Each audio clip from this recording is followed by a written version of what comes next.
ଲୋକମାନଙ୍କର ସମସ୍ୟାକୁ ଶୁଣିବା ଆଉ ତାର ସମାଧାନ କରିବା ଏ ହେଉଛି ରାଜ୍ୟ ସରକାରଙ୍କର ପ୍ରାଥମିକତା। ଆଉ ସେଇଥିପାଇଁ ତୃଣମୂଳ ସ୍ତରରୁ ଜିଲ୍ଲା ରାଜ୍ୟ ପର୍ଯ୍ୟନ୍ତ ଏ ଯେଉଁ ଆମର ଜନଶୁଣାଣିର ଯେଉଁ ବ୍ୟବସ୍ଥା ଅଛି, ଅଭିଯୋଗ ଶୁଣାଣିର ଯେଉଁ ବ୍ୟବସ୍ଥା ଅଛି, ତାକୁ କିଭଳି ଭାବରେ ସୁସମ୍ପର୍କ ପ୍ରତିଷ୍ଠା କରିକି ତାର ସମାଧାନ ରାସ୍ତା ବାହାର କରାଯିବ, ସେଥିପାଇଁ ଆମ ସରକାର ଆଜି ତାକୁ ଶୁଭାରମ୍ଭ କରିଛନ୍ତି, ପୁନର୍ବାର ଆଉ ଥରେ ଚାଲୁ କରିଛନ୍ତି। ବିଶେଷ କରିକି ଆପଣଙ୍କର ମୁଁ ଗୋଟେ କଥା କହିବା ପାଇଁ ଚାହୁଁଛି, ବିଗତ କିଛି ବର୍ଷ ଧରିକି ଅର୍ଥାତ୍ ଗତ ସରକାର ସମୟରେ ଆପଣଙ୍କର ସରକାରଙ୍କର ଏବଂ ଜନତାଙ୍କ ମଧ୍ୟରେ ଗୋଟିଏ ଲୌହ ପାଚେରୀ ଥିଲା। ଆଉ ଯେଉଁଥିପାଇଁ କି ଜନତାଙ୍କର ସହିତ ସରକାର ସିଧାସଳଖ ଭାବରେ ଏ ସମସ୍ୟାର ସମାଧାନ କରିବା ପାଇଁ ଯେଉଁ ପାଚେରୀ ଥିଲା ସେହି କାରଣରୁ ସମ୍ଭବ ହୋଇପାରୁନଥିଲା, ଇଏ ମୋର ଅନୁମାନ ହୁଏ। ଆଜି ସେ ପ୍ରାଚୀରକୁ ଭାଙ୍ଗି ଦିଆଗଲା। ସରକାରଙ୍କ ସହିତ ସିଧାସଳଖ ଭାବରେ ଜନତାଙ୍କର ସହିତ ସମ୍ପର୍କ ପ୍ରତିଷ୍ଠା କରିବା, ତାଙ୍କର ସମସ୍ୟାକୁ ଶୁଣିବା ଆଉ ସମାଧାନର ରାସ୍ତା ବାହାର କରିବା, ଏ ସମ୍ପୂର୍ଣ୍ଣ ଭାବରେ ଆଜି ଯେଉଁ ମୁଖ୍ୟମନ୍ତ୍ରୀଙ୍କର ଅଭିଯୋଗ ପ୍ରକୋଷ୍ଠ, ଏହାକୁ ପୁନର୍ବାର ଆଉ ଥରେ ଚାଲୁ କରାଗଲା। ଏବଂ ଏହାଦ୍ୱାରା କ'ଣ ହେବ ନା 4.5 କୋଟି ଓଡ଼ିଆଙ୍କର ଗୋଟେ ସବୁଠାରୁ ଆଶା ଏବଂ ଭରସାର ଇଏ ଅଭିଯୋଗ ପ୍ରକୋଷ୍ଠ, ଇଏ ନିଶ୍ଚିତ ଭାବରେ ଲୋକ ଆଶା କରିବେ ଏବଂ ସମାଧାନର ରାସ୍ତା ପାଇପାରିବେ।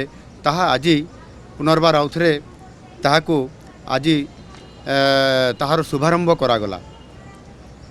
ଏଥିରେ ଅନେକ ଲୋକ ନ୍ୟାୟ ପାଇବାରୁ ବଞ୍ଚିତ ହେଉଛନ୍ତି। ଯଦି ସରକାର ଅଭିଯୋଗ ମାଧ୍ୟମରେ କିଛି କଥାକୁ ନ ଶୁଣିବେ, ତାହେଲେ ନିଶ୍ଚିତ ଭାବରେ ସେମାନଙ୍କର ଭବିଷ୍ୟତ ଅନ୍ଧକାରମୟ ହୋଇଯିବ।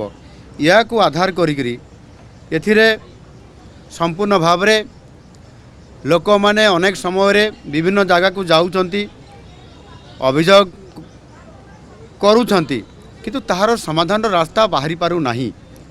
ଆଉ ସେଥିପାଇଁ ଯଦି ମୁଖ୍ୟମନ୍ତ୍ରୀଙ୍କର ଅଭିଯୋଗ ପ୍ରକୋଷ୍ଠକୁ ଆସିବା ଏବଂ ସେଠି ନିଜର ଅଭିଯୋଗ ଜଣାଇବା ଏବଂ ସେ ମାଧ୍ୟମରେ ଯଦି ବିଭିନ୍ନ ବିଭାଗର କାର୍ଯ୍ୟକ୍ରମକୁ ତ୍ୱରାନ୍ୱିତ କରାଯିବ ଏବଂ ଆଜି ଯାହା ଶୁଭାରମ୍ଭ କରାଗଲା, ଇଏ ନିଶ୍ଚିତ ଭାବରେ ସେହି ଅଧିକାରୀମାନେ ସେହି ବିଭାଗର ସମସ୍ୟାଗୁଡ଼ିକୁ ସମାଧାନ କରିବାରେ ଯଥା ସମୟରେ ସେମାନେ ସମାଧାନ କରିବାର ରାସ୍ତା ବାହାର କରିବେ।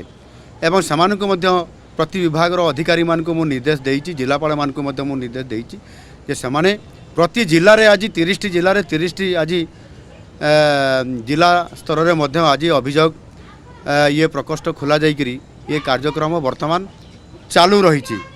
ଏଣୁକରି ସମ୍ପୂର୍ଣ୍ଣ ଭାବରେ ଏଠି ମୁଁ ମୁଖ୍ୟମନ୍ତ୍ରୀ ହିସାବରେ ତଥା ଆମ ମନ୍ତ୍ରିମଣ୍ଡଳର ସମସ୍ତ ସଦସ୍ୟ ଆଜି ଏଠି ମୋ ପାଖରେ 2 ଜଣ ମନ୍ତ୍ରୀ ମହାଶୟ ଅଛନ୍ତି ଏବଂ ଉପମୁଖ୍ୟମନ୍ତ୍ରୀ କେବି ସିଂହଦେଓ ମଧ୍ୟ ଆସିଥିଲେ, ଆଉ 2 ଜଣ ମଧ୍ୟ ମନ୍ତ୍ରୀ ଆସିଥିଲେ।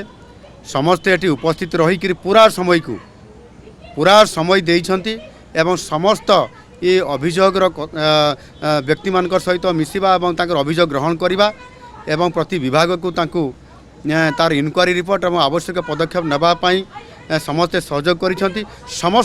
ସମସ୍ତ ମନ୍ତ୍ରିମଣ୍ଡଳର ସଦସ୍ୟମାନେ ଏହାକୁ ସହଯୋଗ କରିବାର ଏଇ ଯେଉଁ ପ୍ରକ୍ରିୟାକରଣ କରିଛନ୍ତି, ଏହା ନିଶ୍ଚିତ ଭାବରେ ଆଗାମୀ ଦିନରେ ଏ ସମାଧାନର ରାସ୍ତା ବାହାରିବ ଏବଂ ଲୋକମାନେ ତାଙ୍କର ବିଭିନ୍ନ ସମସ୍ୟା, ସେ ଯେକୌଣସି ବ୍ୟକ୍ତିଗତ ସମସ୍ୟା, ଚାକିରି ସମସ୍ୟା, ରାସ୍ତାଘାଟର ସମସ୍ୟା, ଜମିଟିଏ ପାଇବା ପାଇଁ ସମସ୍ୟା ଏବଂ ସାମାଜିକ ନ୍ୟାୟ ପାଇବାର ଯେଉଁ ବିଭିନ୍ନ ପ୍ରକାରର ଯେଉଁମାନେ ଏଠି ଆପଣଙ୍କର ଦିବ୍ୟାଙ୍ଗମାନେ ଆସୁଛନ୍ତି, ସେମାନେ ମଧ୍ୟ ଅନେକ ସମୟରେ ସରକାରୀ ସୁବିଧା ପାଇବାରୁ ବଞ୍ଚିତ ହେଉଛନ୍ତି। ସେଥିପାଇଁ ଏ ଅଭିଯୋଗ ପ୍ରକୋଷ୍ଠର ଗୁରୁତ୍ୱ ବହୁତ ଅଧିକା ଅଛି। ତାକୁ ଯଦି ଆମେ କାର୍ଯ୍ୟକ୍ରମ ସିଧାସଳଖ ଭାବରେ ମାନ୍ୟବର ମୁଖ୍ୟମନ୍ତ୍ରୀ ଏବଂ ସମସ୍ତ ମନ୍ତ୍ରୀମାନଙ୍କର ସହିତ କରେଇବେ, ତାହେଲେ ଆଗାମୀ ଦିନରେ ପ୍ରଭୁତ ସମସ୍ୟାର ସମାଧାନ ହେବା ସହିତ ନିଶ୍ଚିତ ଭାବରେ ଗୋଟିଏ ଓଡ଼ିଶାର ସୁସ୍ଥ ବାତାବରଣ ତିଆରି ହେବା ସହିତ ଲୋକମାନଙ୍କୁ ନ୍ୟାୟ ମିଳିପାରିବ। ଆଉ ସେଥିପାଇଁ ଇଏ ନିରନ୍ତର ଭାବରେ ପ୍ରତି ସୋମବାରକୁ ସୋମବାର ଏହାକୁ କରାଯିବ। ଏହାକୁ ଆହୁରି ସୁନ୍ଦର ଭାବରେ ଏବଂ ଯଥା ସମୟରେ ତାକୁ ସାରିବା ପାଇଁ ଲୋକମାନଙ୍କର ଏ କାମକୁ ତ୍ୱରାନ୍ୱିତ କରିବା ପାଇଁ ମଧ୍ୟ ଆହୁରି ସୁନ୍ଦର ଭାବରେ କେମିତି ସ୍ମାର୍ଟ ଭାବରେ କରାଯିବ ସେଥିପାଇଁ ମଧ୍ୟ ତାକୁ ଯୋଜନା କରାହେଉଛି। ମୁଁ ଆଶା କରିବି ମୋର ସାରା ଓଡ଼ିଶାର 4 କୋଟି ଲୋକଙ୍କର ପାଖରେ ମୋର ଅପିଲ୍ ଅଛି ଏବଂ ମୁଁ ମଧ୍ୟ ନିବେଦନ କରୁଛି ସେମାନେ ନିଶ୍ଚିତ ଭାବରେ ଆମେ ଯେଉଁ ଗାଇଡ଼ଲାଇନ୍ ଦେଉଛୁ ଯେଉଁ ନୀତି ନିୟମ ଦେଉଛୁ ସେହି ଅନୁସାରେ ସେମାନେ ଆସନ୍ତୁ, ଜିଲ୍ଲାରେ ଭେଟନ୍ତୁ। ଜିଲ୍ଲାରେ ଭେଟିଲେ ଜିଲ୍ଲାରେ ଲୋକଙ୍କର ଗୁହାରି ଯଦି ସେମାନେ ନିଜେ ନିଜ ଏରିଆରେ କରିବେ ତାହେଲେ ଭୁବନେଶ୍ୱର ଲେବୁଲ୍ରେ ବା ରାଜ୍ୟ ଲେବୁଲ୍ରେ ତାହା ଆପେ ଆପେ କମ୍ ହେଇଯିବ। ଲୋକଙ୍କର ଗୁହାରି ଶୁଣିବାଟା ଜିଲ୍ଲା ଲେବୁଲ୍ରେ ବେଶୀ ଆବଶ୍ୟକତା ଅଛି, ତାକୁ କରାହେଉଛି। ଆଗାମୀ ଦିନରେ ମଧ୍ୟ ନିଶ୍ଚିତ କରାଯିବ। ଏବଂ ଆଜି ମୋ ପ୍ରଶାସନ ସମସ୍ତ ଅଧିକାରୀ ବିଶେଷ କରିକି ମୋ ମନ୍ତ୍ରିମଣ୍ଡଳର ସଦସ୍ୟମାନେ ଉପସ୍ଥିତ ରହିକରି ମୋତେ ସହଯୋଗ କରିବା କାରଣରୁ ଆଜି ପ୍ରାୟ ବର୍ତ୍ତମାନ ସୁଦ୍ଧା 99% ଆମର ଲୋକମାନଙ୍କର ବିଭିନ୍ନ ଅଭିଯୋଗପତ୍ର ଆସିଛି, ତାହାରି ଉପରେ ବିଭାଗକୁ ଦିଆଯାଇଛି। ନିଶ୍ଚିତ ଭାବରେ ଖୁବ୍ ଶୀଘ୍ର ତାର ସମାଧାନ ହେବ। ଧନ୍ୟବାଦ।